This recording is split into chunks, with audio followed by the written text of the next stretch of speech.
సింహరాశి వారు మహాశివరాత్రి సందర్భంగా ఆదివారం అమావాస్య సందర్భంగా ఎలాంటి విధి విధానాలు పాటించాలో ఈ వీడియోలో సవివరంగా సంపూర్ణంగా తెలుసుకుందాం. సింహరాశిలో ఏ నక్షత్రాలు వస్తనగా మఖా నక్షత్రంలోని 4 పాదాలు, పుబ్బా నక్షత్రంలో 4 పాదాలు, ఉత్తరా నక్షత్రంలో 1 పాదం కలిపితే సింహరాశి. చాలామందికి పుట్టినటువంటి కాల సమయంలో డేటా ఆఫ్ బర్త్లు లేనటువంటి ఏకైక కారణం వలన పేరు యొక్క మొదటి అక్షరాన్ని అనుసరిస్తూ ఆ రాశిని తెలుసుకునే ప్రయత్నం చేద్దాం.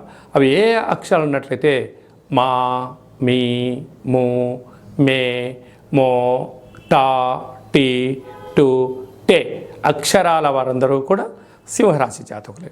సింహరాశి యొక్క అధిపతి రవి.